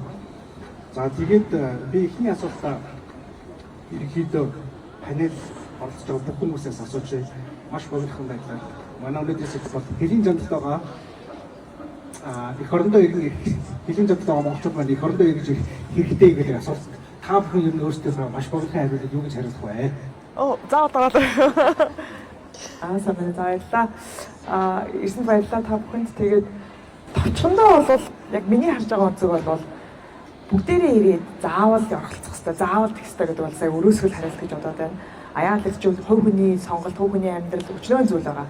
Тэгээд гадаадд байж амьдарч оршин суугаа монголчуудаас хувь нэмрээ өөрийнхөө хэмжээнд оруулах боломжтой. Заавал бас Монголтой зуралдаад байхгүйгээр тухайн орондоо одоо тий нөлөөтэй сайн иргэн байгаад хувь нэмрээ оруулаад тэрүүгээрээ Монголыг таниулаад Монголын одоо олон улсад эзлэх нэр хүнд юуг авч аваад тэгж оролцох бас боломжтой гэж хараад байгаа. Тэгхгүйгээр тэгээд одоо тэнд дэлхийн том лабораторид нарийн судалгаа хийж исэн мундаг хүнийг Монголд авчираад лабораторич байхгүй орчинд ажиллуулаад авах шаардлага байгаа ч юм уу, үгүй ч юм уу. Дээрээс нь тэр хүний санхүү, хувь хүн, гэр бүлийн сонголт бусад юмнуудыг харгалзаж үзэхгүйгээр заавал эргээд байх тийм. Тэр бол бас тийм хангалттай юу гэдгийг тий нөхцөл байдал гэж харах л да. Товчхондоо гэж хэлсэн. За буцаж ирэх хэрэгтэй эсээс өөрөө шийдсэн тийм. Монголоос бол энд ингээд бүгдээрээ төр байгуулаад бодлого ингэ суулж байгаа хүмүүс яаж тэр хүмүүстэй ихтэй Монголдоо ирэхтэй байх вэ? Яаж гоё нийлэлтэй ингээд ашигтай байх вэ? Тэр орхиод явахтай нүгэд явсан хүмүүс Монголд яаж ирэхтэй буцаад яаж холбоотой хөвдөг гэдэг юм байна. Бодлого байна. Тэгээд ирэх хэсэг нь одоо тэгээд үчин нөхөө аваад боломжоор амьдрал явж байна. Бүгдээрээ сайн байцгаана уу?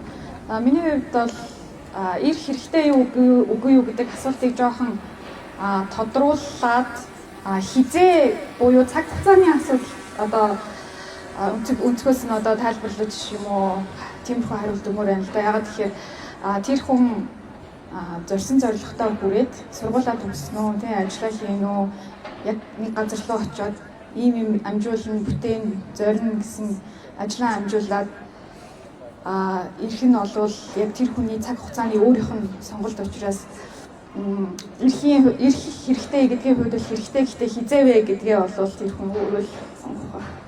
Сайн бацхан тань өнөөдрийн мэндийг хүргэе. Ирэх хэрэгтэй юу гэхээсээ миний одоо хувийн бодол бол ер нь нөхцөл байдал бүрдвэл гэх юм уу да тийм хүний одоо юу гэдэг хин ч гэсэн эвлэн санаа эцэг эхээ их нутгаа гэдэг зориод ирэх хэрэг л гэж би боддог. Гэхдээ нөгөө талаасаа болохоор монголчууд бас гадагшаа явах хэрэгтэй, сурах хэрэгтэй, үзэх хэрэгтэй, судлах хэрэгтэй. Дэлхийн нийтэд бидэнтэй адилхан өнөөдөр яаж амьдарч байгаа, юу тэмүүлж байгааг тэрнээс явж иж бид нар суралцсан шүү дээ үндсэндээ. Тийм болохоор бас манай зарим хүмүүс ярьдаг та ингээд амар олон яваад байна те. Гадна амьдраад байна, ирэхгүй байна гэдэг чинь яг үүндээ тэр хүмүүс чинь Монголын одоо коллектив гэж ярих юм да те. Хамтын ухамсарт хувь нэмрээ оруулахар л тэнд байгаа хүмүүс шүү дээ. Дэлхийн нийтийн одоо сая Амрагийн дуртай шиг том лабораторид ажиллаж байгаа хүмүүс дэлхийн нийтийн том зүйлд оролцож шүү дээ. Монгол хүний нэмэр шүү дээ. Тэгэхээр тэр утгаараа бол би ялангуяа залуу хүмүүсийн явах ус хэрэгслийг бол байнга дэмждэг эсвэл хөстэй нөгөө хэрийн галуудаа хэсэг учраас дэмжиж чадах бүх газраас бид нар очих хэрэгтэй. Харин нөгөө талаар бодлогын хувьд улс ормоо сайн тий улс ормоо амжиргаатай заавал гадагшаа ажил амьдрал эрхлэж явхааргүй энд ингээс хайрын сууж болохоор амьдарч болохоор нийгмийн улс төрийн засаглалын өвдөлтийн орчин бүрдээд тэгээд гэхдээ тэрийг дангаараа энд байгаа хүмүүс их тодорхой бид нар тань гарч байна. Ер нь бол ирэх баг. За бүгд хариултаа өглөө. За одоо энэ дараагийн хэсэгтэр болохоор илүү авчруулаад явъя. Сая их алдар сайхан маань хэлсэн. Ер нь бол магадгүй нарийн мэрэгчлэр сураад тэндээ дэлхийд одоо хөгжсөн дэлхийн хэмжээний судалгааны ажил хийж байгаа ч юм уу лабораторид ажиллаж байгаа ийм хүмүүс угаасаа Монголд ирээд боломж болцоо хязгаарлахгүй байна. Тэгэхээр магадгүй эдгээр хүмүүстэй ижил төстэй хүмүүсийг бид нар Монголын хөгжилтөж гэдэг нь хормын хөгжөлтөж юм аа энэ бүх байдлаар хэрхэн яаж ашиглах боломжтой байдаг юм бол ер нь тийм жишгүүд нь Монголд хийх байна. Энийг хэрэглэх хэцүү асуулт байна. Яг би нөгөө талаас нь ингэж хэлсэн нөгөө бас санаамаа. Сая нэг Америкийн визний хоригд манаас орчлоо шүү дээ. Шалтгаан нь гэхээр Америкт байдаг Монгол гэр бүлийн 38.8 бараг 39% нь дэмжлэг авдаг тэ засгаас халамж авдаг. Тэнгүүд тэр чинь аюу тийм өсөлтөг чадваргүй хүмүүс байна. Энэ нэг асуудал байна гэдэг юугаар тэр группт ороод тэр нэг бусад улстай ашигтай адилхан дэжигсалтанд ороод бонд тавьж явдаг болчихж байгаа байхгүй юу. Тэр чинь юу гэсэн үг вэ? Бас гадаадд тэнцэнэ хувь нэмрээ аваад тэнцэнэ бас ингээд өсөлтгөөс байж чадах юм бол эндиг амьдрал биднэрт бас шууд хувь нэмрээ авах болж байгаа байхгүй юу. Тэр талаар бас хэлжсэн. Нөгөө талаар нь тэр нарийн мэрэгчлээ хүмүүсийг яаж оруулах вэ гэдгийг ястаа салбар мэдэх байх. Би зүгээр яг өөрийнхөө салбарыг мэдж байгаагийн хувьд бол хичээлэлт гэдэг салбар баруунд бол ингээд маш мэрэгчлээд хөгжсөн. Urban designer буюу дизайн хотын төвшөнд байна, архитектор байна, байшингийн төвшөнд хотын эдийн засагч байна, замны тээврийн тооцоол хийдэг тодорхой ч гэсэн бүр нарийн гэдэг тийм архитектор гэхэд зүгээр боловсролын төрлийн архитектор хийдэг, эмнэлгийн төрлийн архитектор хийдэг ингээд наривч тавьсан. Тэр болгоны 3 сая дотор хүмүүс бол хийж чадах байхгүй юу? Тэрийг бол бид нар бас зөвшөөрөх хэрэгтэй. 3 сая дотор тэр наривчл болгоныг сайн өндөр түвшинд хийж чаддаг болоод бүгдээ өвчнөл байхгүй. Тэгэхээр ямар нэгэн байдлаар бид нар гаднаас тусламж авна. Ямар нэгэн байдлаар гадаадд тэр хүмүүс ажил мэдчих авах хэрэгтэй болоод байгаа. Тэр хоорондын балансыг олох хэрэгтэй биш байгаа. Зарим нэг юм гадны хүмүүсээр нөхөлн, зарим нэг юм өөрсдөө сурж ирээд хамтарч хийн. Зарим нэг нь тэнцээрээ бүр ингээд үлдэнтэй. Тэгжижил явахгүй бол бид нар энэчнээ ингээд бүгдийг шийдээд бүх мэрэгчлийг мойс шүтээс заадаг болоод улсад олон улс төрөлхтөөр мундаг болно гэвэл зүгээр яг би бол төлөвлөлт гэж боддог тийм. Яг манай салбар ийм байгаа юм чинь бусад салбарууд бол адилхан баг. Ер нь салбараараа манай улс бас заах ганц хоёр салбар нэлээд айгүй баг санхүүж гэдэг юм уу тийм. Ихэнх нь бол айгүй хоцрогдсон. Тэгээд бусад салбар ч гэсэндээ дэлхийд бол олон улсын түвшинд бол хоцрогдсон юм чигээр маш хурдтай хөгжиж байгаа. Тийм болохоор 3 сая хүнийг тэр өсөлтгөө зам дээр байн харах айгүй хэцүү. Тэгээд тэрийг яаж шийдэх вэ гэвэл стандарт нэг гадны хүний гадны үнээр наваад тэрийг ойлгодог хүнийг авч хамтарч ажиллуулаад тийм нэг юм баланс л явах хэрэгтэй болов уу гэж хараад байгаа. Тэгэхээр би өөрийнхөө салбарын талаар мэдж байгаа гэдэг хэлж байгаа. Баярлалаа. Бороо бас жоохон туслаад байна гэж байна. Энд сууж байгаа бүх хүмүүс ахуйдагаа бороонд ингээд панелист хийгээд сууж байгаа. Яг тусах байж магадгүй. Зонжоглохоос таасаа хэлсэн шүү дээ. Ер нь ирэх хэрэггүй тухайн хүний өөрийнх нь асуудал болно. Гэхдээ магадгүй та улсын хурлын гишүүн одоо шийдвэр гаргаж бодлого гаргаж хүний хувьд ингээд харахад тэр хүмүүсийн нэгдүгээр одоо байгаа ур чадрыг зайнаас хашгирах эсвэл нааш эрүүлэх талбар бодлогоо нэр нь ямар байх ёстой гэж та бодож байна. Бид нар ч одоо гэдэг өөрийн төрөлтэй улс тийм. Тэгэхээр үндэсний бодлого байна, боловсон хүчин байна, соёлын бодлого гэдэг юмнууд байгаа л да. Миний бодлого тэр бодлого ингээд хүмүүсийг их хооронд нь уулзуулаад яг бүрийн ямар нэг жоохон байгаа болно. Гэхдээ тэр угаасаа өөр аяндаа явах хэрэгтэй юм гэж би бодсон. Юу өрөөс явах хэрэгтэй гэвэл тэр хүмүүс монголоор байх хэрэгтэй. Монгол хэлтэй байх хэрэгтэй. Монголтойгоо юм холбоотой байх хэрэгтэй. Сэтгэл зүйн соёлын Монголын соёлын элементүүд үүсдэг нөгөө наадам цагаан өөр зүйл юм байна. Тэрэн дээр нэг тэр байгуулсан институцээ ашиглаад ундаа цуглуулсан мөнгнөөсөө зарцуулаад юмаа энэ бол бүрийн ажил. Тэр хүмүүс Монголтой холбоотой хүүхдүүд Монгол хэлээр ярьдаг тийм байх юм бол өөрсдөө бизнесээ олно. Их бол одоо гадаад ажиллаж байгаа хүнийг авчирхаар энд ажиллаж байгаагаас нь давуу байдал өгөөд ажлын байранд оруулж болохгүй шүү дээ. Бараг ялгуулсан гадуур бодож байна шүү дээ. Эсвэл түрүү яриад тэр лабораторид ажиллаж байгаа одоо тэр микробиологийн супер мэрэгчлэн өрөөндөө зөвхөн байгууллагыг дээр юу хийх юм? Хайрын юм зэвэрнэ. Тэгэхээр тийм одоо нарийн мэрэгчлийн хүмүүс тэндээ юм хийгээд явж байгаа нь илүү хэрэгтэй. Монголчуудад хэрэгтэй. Тэр үндэ биш. Тэр үндэ хэрэгтэй. Тэр нь Монголд хэрэгтэй байна. Монгол хүмүүс энд мундаг юм хийгээд нарийн юм хийгээд явж байгаа тусмаа Монголд хэрэгтэй. Харин Монголд хэрэгтэй байхад тэр хүмүүсийг монголоор нь үлдээх нь бидний бодлоо. Тэгээд бид нар чинь угаасаа байглаасаа өвдлөн тийм физик гадар зүй өвдлөд угаасаа үздэг тодорхой. Бид нар чинь байглаасаа ийм одоо хастагдмаад их гол зүйл Сибирийн ойн дунд амьдардаг хүмүүс шүү дээ. Тэгээд тийм болохоор бид нар дэлхий дээр аль болохоор олон гар хөл гэж хэлээ да тийм Монголын төлөөлөл олон байх. Тэр хүмүүс нь зөндөө гоё хийж явах. Өссөн үсээгөө энэ бүтэхгүй юм байна. Өссөн үсээгөө ирнэ. Одоо ирнэ гэдэг нь бүр ирэх юм уу, түр ирэх юм уу? Чин Монголч аягүй тийм хайртагмаар гоё болдог шүү дээ. Тэгээд тэр хүмүүс бол байгаа. Тэрийг нь үлдээхин тулд төрийн бодлого. Тэгэх юм бол аяндаа ирж явчихсан бизнесээ мөнгө оруулна, гаргана ингээд чөлөөтэй байх хэрэгтэй гэж байна. Баярлалаа. Зов жаргал судлаачаас сая. Та Кембриж их сургууль докторантаа хийж байгаа эрдэм шинжилгээний ажил хийж байгаа хүний хувьд ер нь яг энэ салбарт эрдэм шинжилгээний судалгааны ажил хийж байгаа хүмүүс Монгол улсын дээд боловсролын институт академитай ер нь хамтран ажиллах тэр боломж болцоо ер нь хэрэг байна. Тэрийг улам өргөжүүлэх боломжууд хэрэг байна. За миний хувьд бол Монгол бакалавра төгсчөөд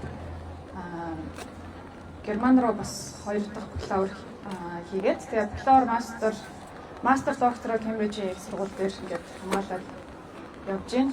За энэ хугацаанд гэх юм бол яг миний мэдих туршлагаар гэх юм бол би яг антропологийн одоо нийгмийн соёлын судалгааны хүрээнд ярил зүгээр ах.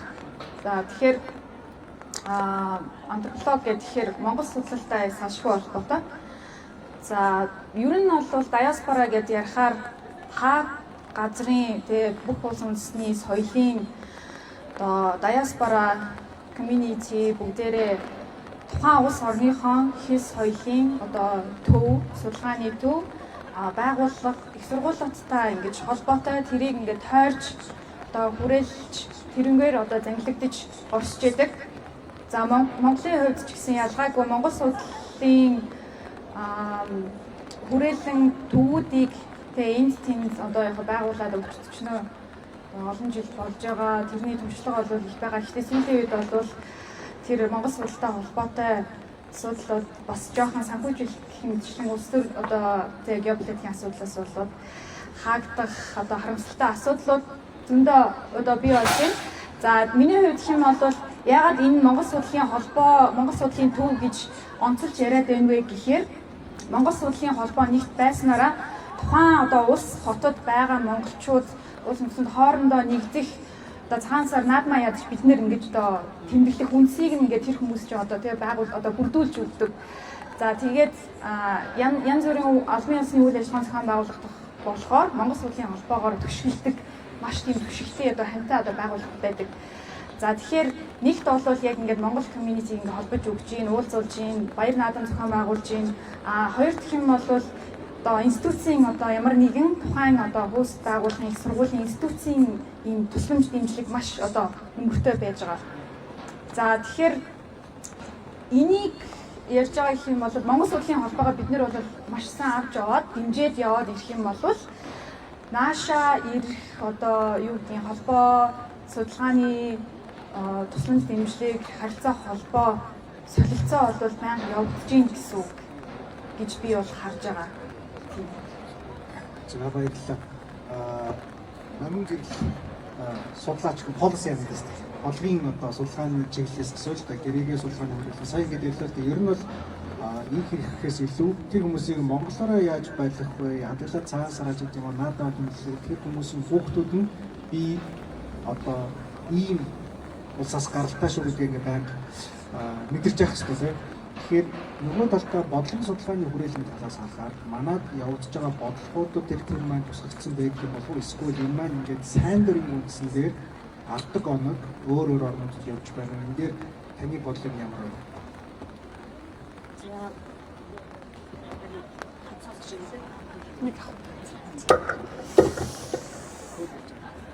Яг одоо чинь аюуны өөрийнх нь хийсэн судалгааг үзсэн танилцуулах юм. Тодорхой бодлогын дутагдал гайхууд бол байгаа нэг тодорхой юм байна л да. Жишээ 10-аас 12 онд зөвхөн үр өдргээл хэлбэр хэрэгжүүлж үзэл яг манай эдийн засгч сэжижсэн болохоор сайхан тохиолдсон тий. Бас тэр үед үнэхээр нүүж явжсэн айлуудыг бол дайцуулахтайгаа мэднэ.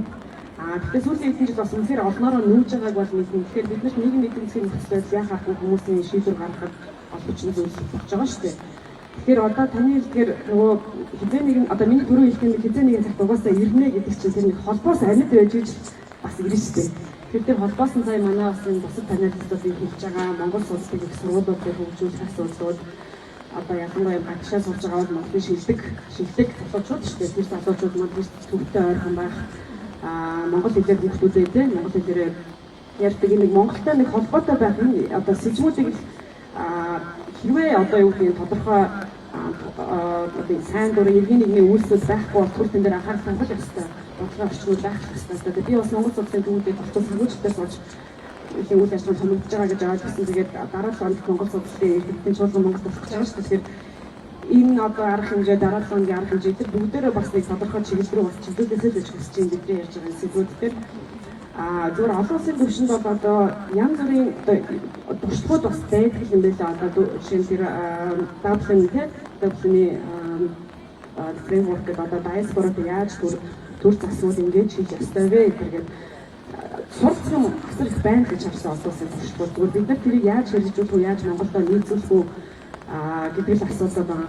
Гэхдээ нөгөө талаас бид нар бас бүрийг хүлээгээс суух ямар ч одоо байхгүй шүү дээ. Иргэний нийгмийн талбар дээр одоо энэ хийж Монголд явуулсан иргэний нийгмийн санаачлах гэж би ойлгож байгаа.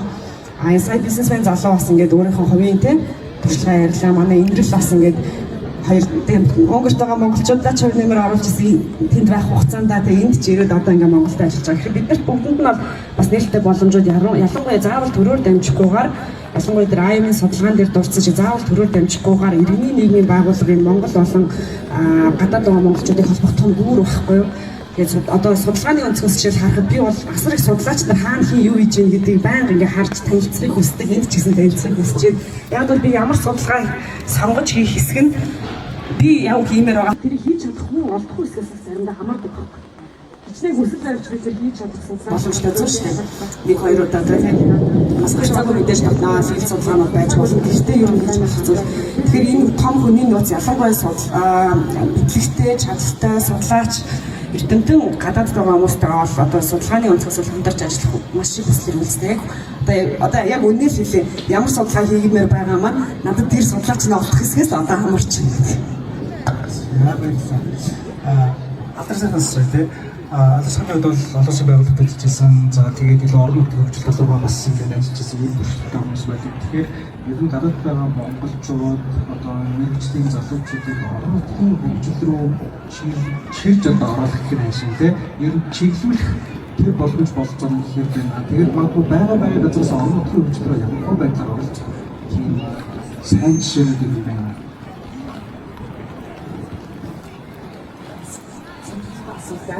Би болохоор Хамбургийн хөгжлийн орцгой оюутан сан гэдэг сан бүрдүүлж ажилласан байсан. Ер нь Хамбургийн орчин үеийн суурин газар болгож хөгжүүлэхээр оюутан орцгой оруулаад тэгээд Монгол болоод гадаад төгсөн 20 залуучуудыг тэгээд сангаа удирдах зам барихаас ахуулаад спорт барих хөтөлбөр хэрэгжүүлэхэд олон төрлийн ажлуудыг Хамбургт сургуулсан. Тэгээд яг ажиллаж явцад болов яг газар дээр тэгээд ажиллаад сумын түвшин ажиллаад их юм сурах юм байна. Дээрээс нь Монголын яг орон нутгийн амьдрал институцийн зохион байгуулалт албан оноотой бүгдээрээ аюулсаа ойлгох юм байна гэж харсан. Тэгээд тэр хэмжээний ойлголтыг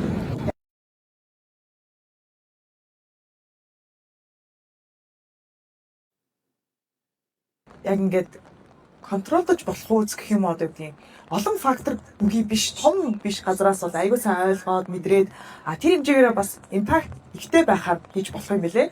Товчхондоо дурдах юм бол одоо манайх чинь эхний жилдээ 8 орчим километр зам барьсан. Цэцэрлэг хүрээлэн байгуулсан. Тэгээд сумын 9,000 хүн бол бүгдээрээ бенефит хийж байгаа байхгүй. Бүгдээрээ ингээд бүтээн хэмжээнд автсан, бүгдээрээ мэддэг болцсон, бүгдээрээ ойлгоцсон. Тийм хэмжээний нөлөөллийг нэг газар ихт бол маш боломжтой юм байлээ. Гэхдээ бас нөгөө талаасаа яг гадаадад бас ингээд цэвэр сураад ирэхлээр Монголын нөхцөл байдал тааруулахгүйгээр ингээд амар нөгөө муугаар хэлэх юм бол тэнгэрийн юм яриад байж бас болох гэдэг. Тэгхгүйгээр аягүй сайн нээлттэй байгаад оролцоод явбал маш том үр нөлөө гаргаад өөрөө суралцаад явах тийм боломжтой гэж хараад байгаа. Яг харамсалтай нь яг тэгж ажиллах боломж бол бас маш бага баг. Орон нутгад шууд очиод ажиллах гэвэл угаасаа ажлын байр цөөн хин сумуудад бол байхгүй шүү дээ. Өөрөө сумын хэдэн хүмүүс маань төрийн байгууллагад болцоо ажиллана, банк тэгээд өөрийн телефоны хэдэн газар гэж баг дуусчихна. Тэрнээс гадна ажлын гэхлээр шууд олон төрлийн мэргэжил байхгүй, боломжууд байхгүй. Тэгэхээр иймэрхүү олон улсын байгууллагуудын болоод ийм төсөл санхүүгээр дамжуулж оролцох бүрэн боломжтой гэж хараад байгаа. Тэгээд манай сангийн бас нэг зорилго бол заавал сумданд харуулсан юм хийхгүйгээр шууд олон улсын түвшинд хийе л да гэдэг тийм хүсэл сонирхолтойгоор нэлээ үзсэн. Одоо тийм бассейн хийвэл бассейн хийсэн шиг хий те. Усын 70% нь дахиж ашигладаг осмосис технологитой те. Халуун дулаан температуртай гэж юм уу. Тэгээд шууд үзэнгүүт орон нутгт бас жишг бүхий хөтөлбөр ажиллаж болох юм байна. Жишг бүхий хөгжил хийгээд цаашаа өөр сумуудад нөлөөлж болох юм байна гэдэг том өнцгөөс сардаг байсан гэж хэлж байна. Борооч нэлээд шивэсчтэй тий. За юу гэсэн би асуултуудаа суулгаас ихэн золж байгаа гэсэн юм. Та болохоор нууш технологи таасантай AI гэсэн заяа маш их хэмжээгээр яригдчих байна. Тэгэхээр магадгүй одоо яг нарийн мэргэжлэр энэ чиглэлээр сураад ирсэн залуус тухайн салбартаа тухайн орондоо ажиллахын сацуу Монголд хойногроо юм яаж орох боломжтой вэ? Энэ талаар юм тухайн одоо банк орондоо шиг нэг одоо ч гэсэн яригддаг тийм зүйл байдаг уу? Яг хэдийн чанд ажиллаж байгаа IT-гээр ажиллаж байгаа хүмүүс Монголд яаж хойногроо орох вэ гэдэг асуудлыг тавьж байгаа юм байна. Манайхан гачаа гараад явсан залуучууд байгаа. Гой бүтээгдэхүүн гаргаад олон улсын зах зээл рүү орсон. Тэгээд тэндээсээ Монголдоо бас ингэж байгаа байх.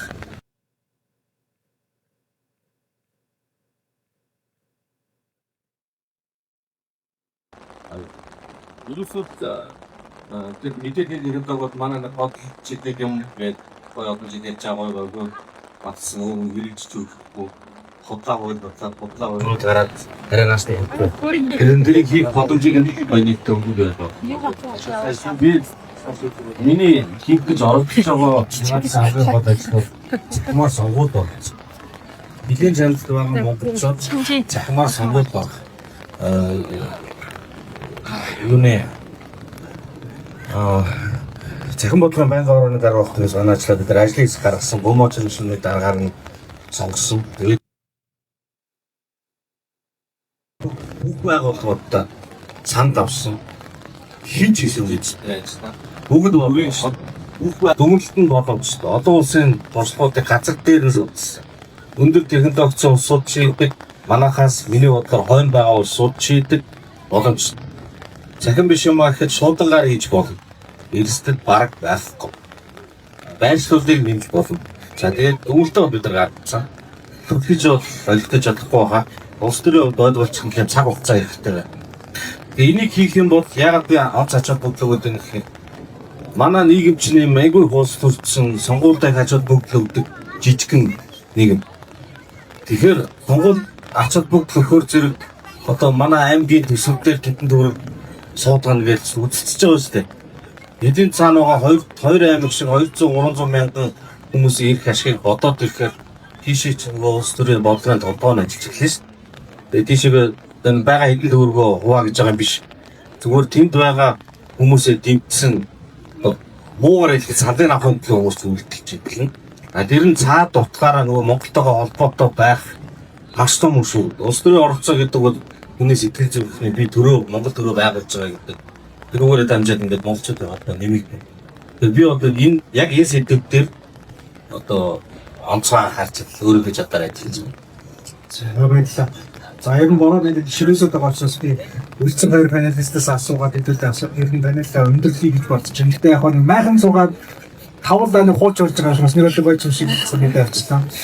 Зодорос судлаачсан түрүү ярьсан шүү дээ. Ер нь Монгол судлалтай холбоотой юм дүү шаардлагатай хариуцлага санхүүжилтээс болоод асуудал болоод санхүүжилтээс тэр ер нь бидний гэдэг дахаа 100% төрийн хараад санхүүжилтийг хийдэг. Тэгэхээр магадгүй хувийн хөвшилч гэдэг юм уу? Эдгээр хувийн хөвшлөсрийн санхүүжих боломжууд хэр байдаг вэ гэдээ үзэхээр угаасаа одоо жишээ би өөрөө төрөмс байгууллага ажилладаг зүйлийн 4 жил явж байгаа хүмүүс дахаа юм дэвштэй байдаг тийм. Тэгэхээр та антрополог судлаа хийж байгаа хүн монголчуудын энэ онцлог юм юунаас үүдэлтэй бол ер нь бид нар нэг хог гэдэг ч юм уу тийм тэр дээр манай хувийн хөвшлийн тэр соёл сэтгэлгээ нь ер нь хэр байна.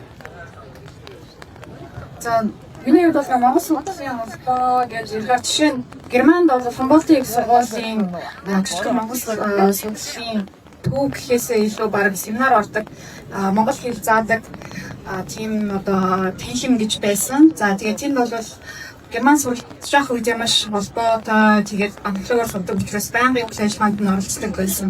За тэр судалгааны төв харамсалтай нөгөө монгол судлалын профессорудаа дагаад монгол судлалын төв өгч явж идэг.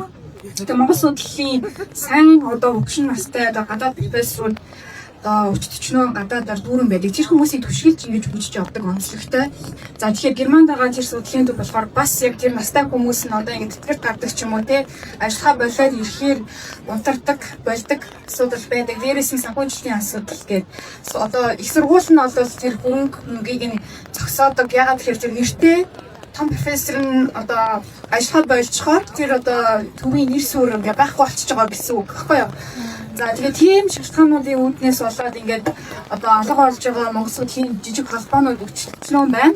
За тэгээд хамгийн гайгүй явж байгаа Монгол одоо Cambridge-ийн сургуулийн антропологийн тэмдгээр байгаа одоо MIASA буюу Mongolian Integration Studies Unit Монгол болоод гадаад ард судлалын төв байгаа. За тэр бол санхүүжилтийн анх олвол үүсэн шалтгаан гэх юм бол одоо хамтлагч байгуул одоо донор те хүмүүс авсан. За ямар ч юм. Доноргоо хаанаас авахгүй гэдгээ бид нэр дотоодоос харин баг байдаг. Төрөөс дэмжлэг баг байдаг. Сүүлийн үед арай гайгүй болж байгаа. Тэр төрийн дэмжлэгээс одоо скул байгаад би бол хэлж юм лээ.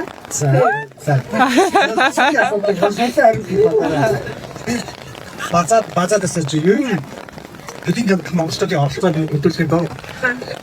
Судалгааны үрээс танаас таны одоо төр ерхстэй, хоёр ерхстэй, иргэний байгууллагууд дараагийн 12 сарын хугацаанд юу ерхстэй гэдэг нь төвчөн шинжилгээ хийхгүй.